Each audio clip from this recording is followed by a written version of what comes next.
Good morning, my dear students. Welcome, everybody. तो आज मैं आप लोगों के लिए 10वीं वर्ग का इतिहास किताब का सेकंड चैप्टर का नेक्स्ट टॉपिक लेकर के आया हूं। आप लोग वीडियो को देखेंगे, पढ़ेंगे, समझेंगे, याद रखेंगे।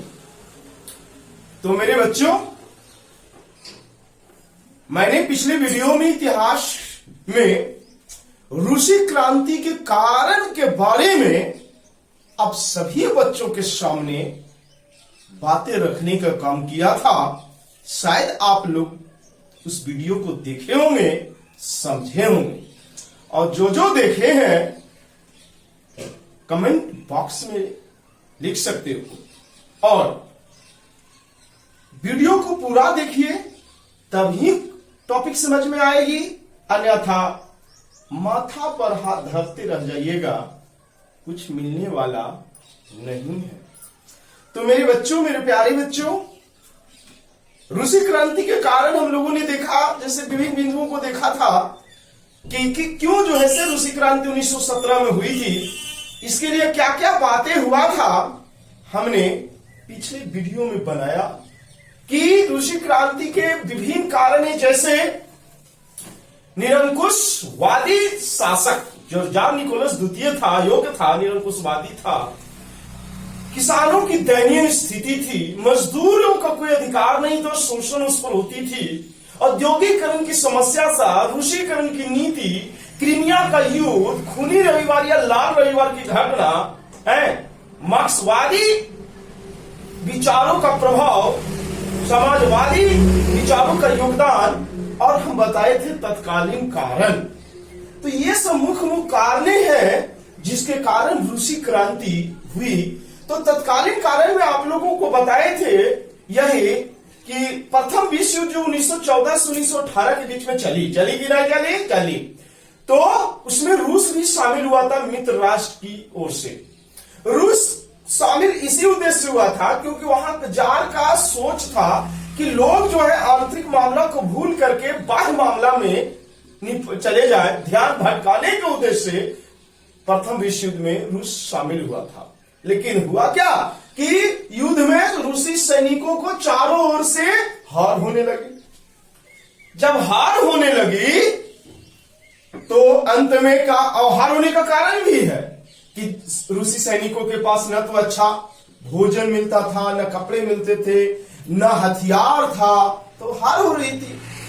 अतः युद्ध के मध्य में हुआ क्या कि जार निकोलस द्वितीय खुद युद्ध का कमान अपने हाथों में लिया। हम बताए थे पिछले वीडियो में, महल खाली हो जाता है और बचते हैं जार निकोलस की पत्नी और भ्रष्ट तथा कथित गुरु, भ्रष्ट पादरी गुरु बच जाते हैं।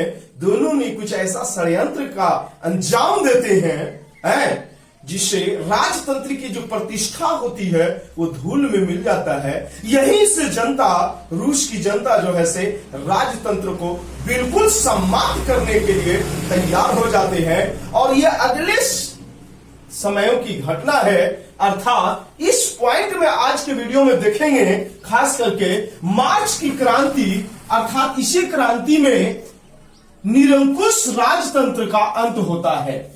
अर्थात जार निकोलस द्वितीय का अंत किस प्रकार हुआ, हम लोग अंतिम घटना देखेंगे, मार्च की क्रांति, जिसे फरवरी क्रांति के नाम से भी जानते हैं, क्योंकि पुराने रूसी कैलेंडर के अनुसार जो ये घटना घटी वो फरवरी माह थी। अतः मार्च की क्रांति को हम लोग फरवरी क्रांति के नाम से भी जानते हैं। अब क्या क्या घटना हुई, मैं उन सभी घटनाओं के बारे में आप लोगों के सामने रखने का काम कर रहा हूं। आप लोग वीडियो को देखिएगा, बातें को समझिएगा, तो और सीरियसली रूप में, ना कि इंटरटेनमेंट रूप में नहीं। तो हम चलते हैं, इस पॉइंट को डिस्कस करते हैं हम लोग, ठीक। तो बात ऐसी है कि 7 मार्च 1919 ईस्वी को, कितना मार्च, 7 मार्च 1919 ईस्वी को, जो पुराने रूसी कैलेंडर के अनुसार ये दिन 22 फरवरी 1917 थी। इस दिन हुआ क्या कि रूस की जनता जो है पेट्रोग्राड की सड़कों पर, पेट्रोग्राड की सड़कें जो आज उस सड़क का नाम लिया जाता है, लेनिन के नाम से जाने जाते हैं, लेनिन ग्राद बोलते हैं। तो इसी सड़कों पर रूस की जनता, किसान, मजदूर जो है से जुलूस निकाला। कितना तारीख को? 7 मार्च 1917 को, पुराने रूसी कैलेंडर के अनुसार 22 फरवरी 1917। तो रूस की आम जनता जो है, किसान मजदूर जो है से जुलूस निकालते हैं। उन्होंने रोटी दो के नारा लगाते हैं सभी जनता। और अगले दिन बोले तो कितना, 7 मार्च के अगला दिन 8 मार्च को कपड़े में काम करने वाले, कपड़े के मिलों में काम करने वाले जो है महिलाएं बड़ी संख्या में जो है इस जुलूस में शामिल हो जाते हैं। रोटी दो की मांग करते हुए नारा चारों ओर गूंजने लगते हैं। हड़ताल हो जाती है पूरे फैक्ट्री में, जिसमें सभी मजदूर शामिल हो जाते हैं। सभी के हाथों में जानते हो लाल झंडा रहती है और जो है से जुलूस निकल पड़ते हैं। इसी बीच जार निकोलस द्वितीय ने अपने सैनिकों को गोली चलाने का आदेश देते हैं ये सब पर। तो होता क्या है, सैनिक का जो टुकड़ा जो था वो भी जार निकोलस के विरोध में आवाज उठा देते हैं। मतलब सैनिक भी अब आम रूस के आम जनता के सहयोग में उतर जाते हैं। इसी बीच जार निकोलस द्वितीय इन सैनिकों से हथियार छीन लेते हैं। यहां तक कि जार निकोलस द्वितीय के सबसे विश्वसनीय सैनिक रेजिमेंट टुकड़ा, जिसका नाम है, यहां देख सकते हो आप, ब्रासेस्की रेजिमेंट, इसने जो ये रेजिमेंट ऐसी थी जो जार निकोलस द्वितीय के सबसे विश्वसनीय टुकड़ा था, सैनिक टुकड़ा था, है ना, ब्रासेंस्की रेजिमेंट। इसने भी जो है से जार निकोलस द्वितीय का जार का विरोध करना शुरू कर देते हैं। अंततः जो है जार निकोलस द्वितीय विवश होकर बच्चों 12 मार्च, कितना मार्च देख सकते हैं यहां पर, 12 मार्च 1917 को राजगद्दी त्याग देता है ना। ये पुराने रूसी कैलेंडर के अनुसार 17 फरवरी का दिन। अब जब जार निकोलस द्वितीय विवश होकर के जाकर के राजगद्दी को त्याग देते हैं और यहीं से रोमनोव वंश का सत्ता समाप्त हो जाता है। रोमनोव वंश की शासन व्यवस्था का चैप्टर जो है से क्लोज हो जाता है। 12 मार्च 1917 को जो है अंत हो गया निरंकुश राजतंत्र, रोमनोव वंश का अंत हो जाता है। अब जो है से जनता में खुशी की लहर उठ जाती है। इसी दिन लोबाव के नेतृत्व में, लोबाव वहां का जो बहुत बड़ा नेता था, है ना, लोबाव के नेतृत्व में 15 मार्च को ही क्या हुआ, बुजुर्वा वर्ग की सरकार का गठन हुआ। तो कहने का मतलब है कि 12 मार्च 1917 को जार निकोलस द्वितीय राजगद्दी त्यागा और है ना, फिर इसके बाद लोबाव के नेतृत्व में सरकार बनी। बुजुर्वा वर्ग, याद होगा बुजुर्वा वर्ग हम बताए थे, जिसमें मध्यम वर्ग, जिसमें शिक्षित वर्ग जो है शामिल थे। इसी के नेतृत्व में सरकार का गठन हुआ। बच्चों, इसी क्रांति को हम लोग मार्च की क्रांति कहते हैं या फिर फरवरी की क्रांति भी कहते हैं। फरवरी की क्रांति क्यों कहते हैं तो ध्यान में रख लेंगे, क्योंकि ये घटना जो है पुराने रूसी कैलेंडर के अनुसार फरवरी महीना में हुआ था, इसीलिए इसे फरवरी क्रांति के नाम से भी जानते हैं मेरे दोस्त। अब क्या हुआ कि लोबाव के नेतृत्व में सरकार की गठन हुई। 15 मार्च बुजुर्गा वर्ग की सरकार बनती है, शिक्षित वर्गों की सरकार बनती है, लेकिन जो है से ये सरकार ज्यादा दिनों तक टिक नहीं पाता है, क्योंकि रूसी जनता के प्रतिकूल इसकी शासन व्यवस्था था। किसके नेतृत्व में? लोबाव के नेतृत्व में बुजुर्गा वर्ग की सरकार जो है से ये रूसी जनता के प्रतिकूल शासन व्यवस्था इसने शुरू किया। अंततः इसका भी सरकार जो है से रूसी जनता ने गिरा दिया और अंत में केरेंस्की की सरकार का गठन हुआ। केरेंस्की की सरकार जो है से गठन हुई, जिसका उद्देश्य था जनतांत्रिक और वैधानिक सरकार की स्थापना करना, मित्र राष्ट्रों की सहयोग से युद्ध चलाना, व्यक्तिगत संपत्ति की रक्षा करना, संविधान सभा द्वारा भूमि की समस्या को सुलझाना एवं रूस की समस्त संस्थाओं एवं वैधानिक उपायों द्वारा परिवर्तन लाना, ये केरेंस्की सरकार का मुख्य उद्देश्य था बच्चों। लेकिन जो है से सर्वहारा वर्गों ने, सर्वहारा वर्ग याद होगा आप लोगों को, जिसमें मजदूर, सर्वहारा वर्ग अर्थात जिसके अंतर्गत कौन थे? बोल्शेविक थे, याद होगा बॉल्शेविक वर्ग, इसे भी कहते हैं ना। तो बॉल्शेविकों ने इस सरकार को भी हटाने का विचार किया, और जब विचार किया तो क्या हुआ कि सरकार, केरेंस्की की सरकार भी चली गई। लेकिन इतनी बड़ी क्रांति जो है से एक महान व्यक्ति के नेतृत्व में हुआ, एक महान व्यक्ति के नेतृत्व में हुआ, जिसका हम लोग चर्चा करेंगे अभी इसके बाद तुरंत। उनका नाम था लेनिन।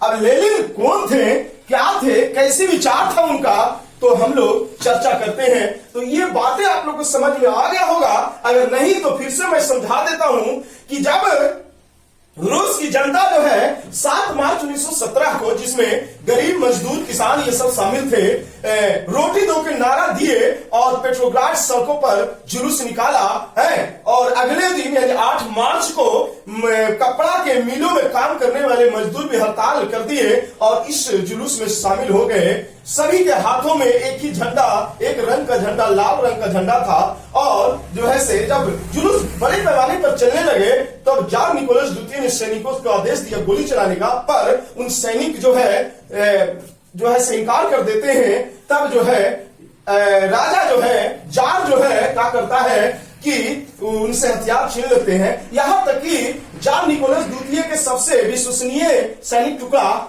रासेंस्की रेजिमेंट ने भी जार निकोलस द्वितीय का विरोध करता है। और जो है से अंततः 12 मार्च 1917 को पुराने रूसी कैलेंडर के अनुसार 27 फरवरी 1917 को जो है से जार निकोलस द्वितीय राजगद्दी को छोड़ देता है, त्याग देता है। और यहां से अंत हो जाता है एक निरंकुश राजतंत्र का अंत हो जाता है, रोमनोव वंश का अंत हो जाता है। इसके बाद लोबाव के नेतृत्व में सरकार बनती है, बुजुर्गा वर्ग का सरकार बनता है। लेकिन ये रूसी जनता के इच्छाओं के प्रतिकूल रहा। अंत में इसकी सरकार हटा दिया गया, केरेंस्की की सरकार बनी, जिसका उद्देश्य था, जिसका मुख्य उद्देश्य था क्या भाई, यही कि मित्र राष्ट्रों को सहयोग से युद्ध करना, व्यक्तिगत संपत्ति की रक्षा करना, संविधान सभा द्वारा भूमि की समस्या को सुलझाना, समस्त संस्थाओं में वैधानिक उपायों द्वारा परिवर्तन लाना, ये सब इसकी उद्देश्य था। पर इसको भी हटाने का प्रयास किया गया किसके नेतृत्व में, तो बॉल्शेविक वर्गों के नेतृत्व में। आप लोग को याद होगा बॉल्शेविक और मंशेविक, हम बताए थे पिछले वीडियो में कि हुआ क्या था कि 1903 ईस्वी में रशियन सोशल डेमोक्रेटिक 2 भागों में बढ़ जाता है। एक मंशेविक कहलाता है जिसमें शिक्षित वर्ग आते हैं, है ना, बुजुर्गा वर्ग आते हैं, जो ये बना था पहला चांस इसी को मिला यहाँ पर। और दूसरा था बॉल्शेविक जिसमें गरीब मजदूर वर्ग शामिल थे। तो बच्चों, तो केरेंस्की की सरकार यही सब गरीब मजदूर वर्ग जिसे सर्वहारा वर्ग कहते हैं, जिसका पार्टी था बॉल्शेविक पार्टी, इसी के नेतृत्व में इस सरकार का हटाने का प्रयास किया गया, जिसका नाम केरेंस्की की सरकार है। और यह प्रयास जो है से सफल हुआ किसके नेतृत्व में, तो लेनिन के नेतृत्व में। अब मैं आप लोगों को लेनिन के बारे में बताऊंगा। तो फिर से मैं वीडियो को रिपीट कर दिया हूं, जिससे बातों को रिपीट कर दिया हूं, जिससे कि आप लोगों को समझ में आए। ओके ना। तो मैं अब क्या करता हूं, इसको मिटा के लेनिन के बारे में समझाने का प्रयास करता हूं मेरे भाई। तो किसके बारे में पढ़ेंगे आप, लेनिन के बारे में। किसके बारे में, तो देखते हैं लेनिन। तो हमने बताया कि लेनिन का बहुत बड़ा योगदान है रूस का नव निर्माण करने में। नव निर्माण करने में, रूस का नव निर्माण में लेनिन का सबसे बड़ा योगदान रहा है।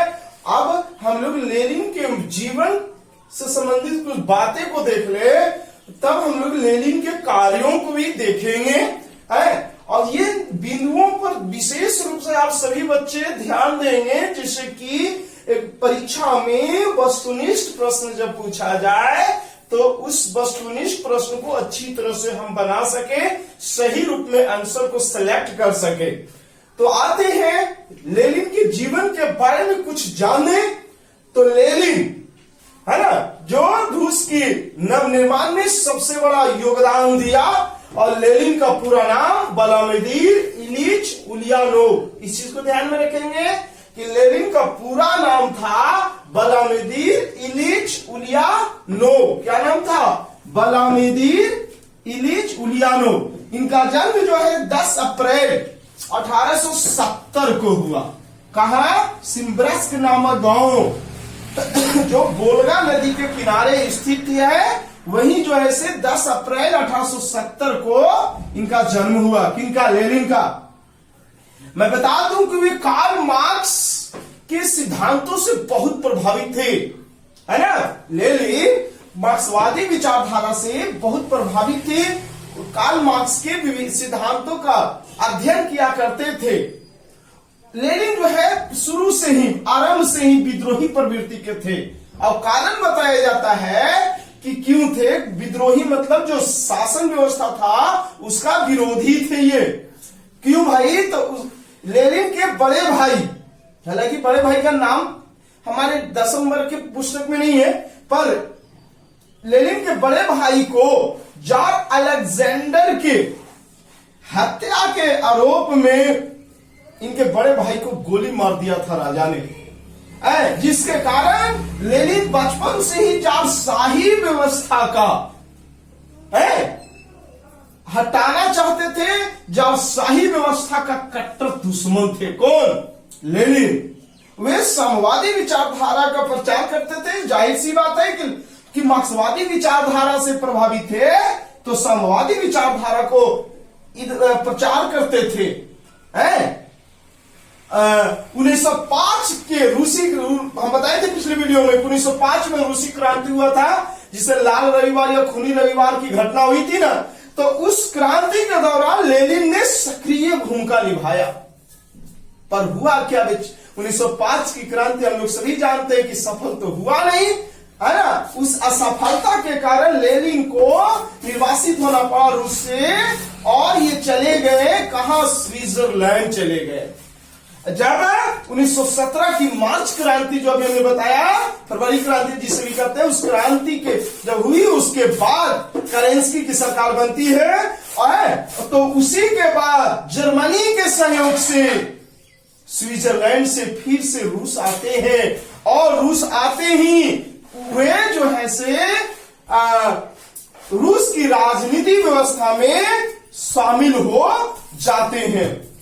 किसके सहयोग से? आप परीक्षा में आएगा, कोई पूछेगा कि लेनिन जो है से स्विट्जरलैंड से रूस जब आए तो किसके सहयोग से आए? तो कौन देश?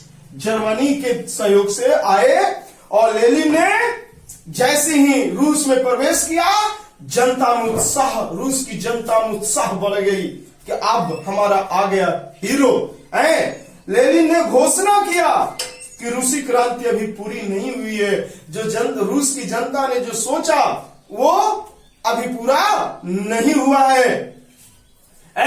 और जो है से लेनिन ने 3 नारा दिया: भूमि, शांति और रोटी। ये जब तक 3 चीज की प्राप्ति नहीं हो जाएगा तब तक माना जाए कि रूस की क्रांति अभी सफल नहीं हुई है। अतः ये तभी सफल हो सकता था जब वहां मौजूद अभी कौन सरकार? केरेंस्की की सरकार हटेगा तब। तो केरेंस्की की सरकार को हटाने के उद्देश्य से जो है से क्या किए कि लेनिन ने नेतृत्व किया, जिसमें रूस की जनता ने भी सहयोग दिया। और बता दूं कि अब जो घटना के बारे में बताने जा रहे हैं वो बहुत इंपॉर्टेंट प्रश्न आते हैं, जिसे अक्टूबर या नवंबर या इसी को कहते हैं बोल्शेविक क्रांति। कौन से भी? बोल्शेविक क्रांति। तो बात ऐसा है कि जब लेनिन के नेतृत्व में केरेंस्की सरकार को हटाने का प्रयास किया गया, तो 7 नवंबर, याद रखेंगे कितना नवंबर? 7 नवंबर 1917 को रूस की जनता जो है, रूस की जनता खास करके जो बोल्शेविक दल के सदस्य थे, गरीब मजदूर वर्ग थे, वो सब अर्थात बोल्शेविकों ने पेट्रोग्राड के रेलवे स्टेशन, बैंक, डाकघर, टेलीफोन केंद्र, कचहरी तथा अन्य सरकारी भवनों पर क्या किए? बोल्शेविकों ने, रूस की गरीब मजदूर ये सबों ने जाकर के धावा बोल दिया, हमला कर दिया और उन सरकारी भवनों पर, उन रेलवे स्टेशनों पर, उस कचहरी भवनों पर सब पर अधिकार कर लिया। अंततः हुआ क्या, ये जो करेंस्की था ना, करेंस्की सत्ता छोड़ करके भाग गया। इस प्रकार रूस की महान क्रांति हुई, जिसे बाल्शेविक क्रांति के नाम से जानते हैं। तो बाल्शेविक क्रांति से इसीलिए क्या हुआ था, 7 नवंबर 1917। पुराने रूसी कैलेंडर के अनुसार ये 25 अक्टूबर का महीना था। कौन महीना, 25 अक्टूबर 1917। इसीलिए इस क्रांति को अक्टूबर क्रांति के नाम से जानते हैं। और महीना नवंबर था, तो नवंबर क्रांति, ये बाल्शेविकों ने करेंस्की की सरकार को हटाने का काम किया, जिसे बाल्शेविक क्रांति कहा गया।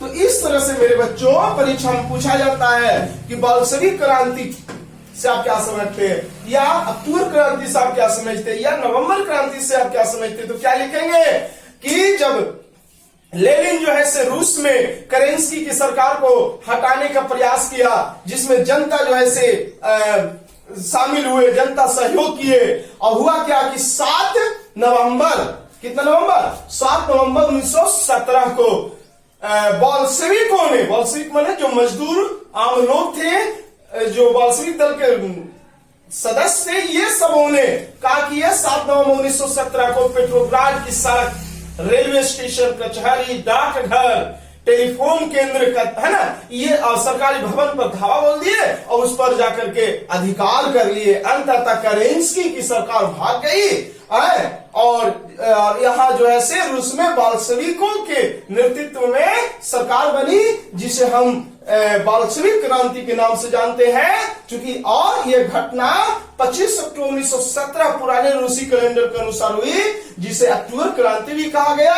और ये चूंकि 7 नवंबर को घटना हुई थी नवीन कैलेंडर के अनुसार, अतः नवंबर क्रांति के नाम से भी जानते हैं। इस क्रांति ने करेंस्की की सरकार को खत्म कर दिया और यहाँ किसके नेतृत्व में, बाल्शेविक दल के नेतृत्व में, किसके, बाल्शेविक दल के नेतृत्व में सरकार बनी, जिसका अध्यक्ष कौन बने, तो हमारे लेनिन बने।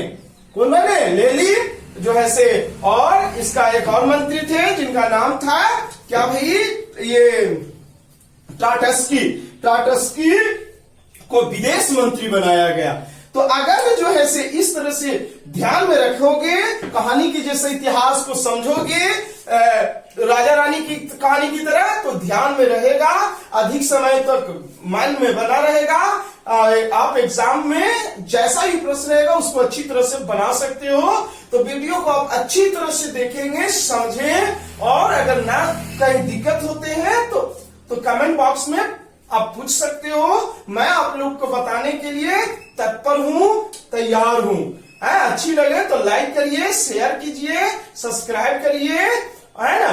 और जो है से दोस्तों के बीच में भी इस बात को रखिए कि हमारे अशोका इंस्टीट्यूट के द्वारा जो है से सभी विषयों का शुरू हो रही है, जैसे मैथ, साइंस, है ना, और जो है से देखिए संस्कृत का भी, इंग्लिश का भी, सभी विषय का डाला जा रहा है वीडियो, ठीक ना। तो बहुत बहुत धन्यवाद।